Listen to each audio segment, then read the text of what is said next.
नमस्कार। आज आपके सामने मैं एक वनौषधि है ब्राह्मी, इसके बारे में आपको बताऊंगा। ब्राह्मी मूलतः जो है मस्तिष्क के लिए उपयोग होता है और यह मुख्यतः जो है जलाशय, पोखर के किनारे ही पाया जाता है। बहुत नमी वाले स्थान में पाया जाता है। ब्राह्मी को सोमवल्लभी, महाऔषधि, स्वायंभुवी, सूर्यश्रेष्ठा आदि नामों से भी इसको बताया गया है। यह सामान्यतः गीली एवं तर जमीन में पैदा होती है। ब्राह्मी वनस्पति वैसे तो सारे भारतवर्ष में जलाशय किनारे पर पैदा होती है, पर हरिद्वार से लेकर बद्रीनारायण के मार्ग पर बहुत बड़ी तादाद में पाई जाती है। ब्राह्मी के पौधे का रस कड़वा होता है। अब हम ब्राह्मी के गुण और दोष के बारे में चर्चा करेंगे। आयुर्वेद के अनुसार ब्राह्मी शीतल, सारक, हल्की, कसैली, मधुर, स्वादुपाकी, आयुर्वर्धक, स्वर को उत्तम करने वाली, स्मरण शक्ति बढ़ाने वाली तथा कुष्ठ और पांडु, प्रमेह, रुधिर विकार यानी कि खून के विकार, खांसी, विष, किसी भी प्रकार का विष में भी इसका उपयोग किया जाता है। किसी प्रकार के शरीर में सूजन हो उसमें भी इसका उपयोग किया जाता है और हल्के फुल्के बुखार आदि में भी दी जाती है।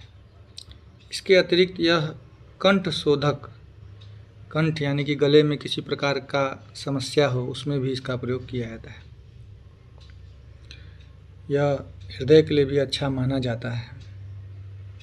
मुख्यतः यह वात रोग, खून में पित्त का बढ़ जाना एवं भोजन में अरुचि को भी दूर करने में यह मददगार होती है।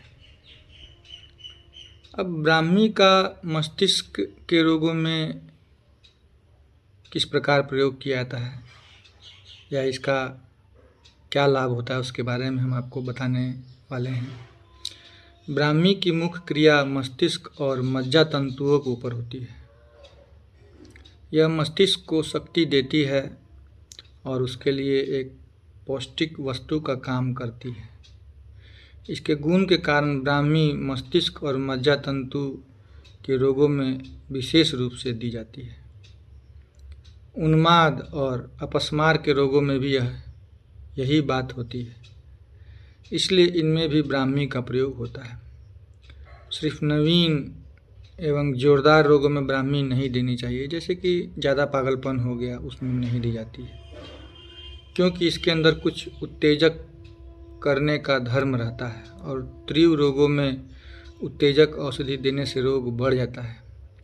इसलिए नवीन और तीव्र उन्माद में तीव्र रेचक वस्तु देकर उसके पश्चात खुरासनी, अजवाइन के समान कोई शामक वस्तु नहीं देनी चाहिए। उन्माद और अपस्मार के पुराने होने पर उसमें एक ओर मस्तिष्क को पुष्ट करने वाली औषधियों की ज़रूरत होती है और दूसरी ओर कुछ उत्तेजक औषधि देने की आवश्यकता होती है। इसलिए ऐसे रोगों में ब्राह्मी देने से अच्छा लाभ होता है। ब्राह्मी के अंदर कुछ कब्जियत पैदा करने का दोष भी रहता है, मतलब ब्राह्मी का प्रयोग करने पर कब्ज होने की संभावना भी रहती है। इसीलिए उसके साथ साथ जो है कि शंख पुष्पी भी दिया जाना चाहिए। प्राचीन ग्रंथों में इसके साथ शंख पुष्पी देने का विधान भी दिया गया है। ब्राह्मी के अंदर एक प्रकार का उड़नशील तेल रहता है, इसलिए इसको धूप में नहीं सुखाना चाहिए। आँच की गर्मी से यह तेल उड़ जाता है, इसलिए ब्राह्मी को धूप में नहीं सुखाना चाहिए। इसका प्रयोग विशेष रूप से आँच पर बिना तपाए करना चाहिए। इसी के साथ आज ब्राह्मी का विषय पूर्ण हुआ और जो लोग भी सुन रहे हैं हमारे चैनल पे जिनको भी ब्राह्मी के विषय में ये जानकारी अच्छी लगी वो कृपया लाइक करेंगे और हमारे चैनल को सब्सक्राइब करेंगे। धन्यवाद। नमस्कार।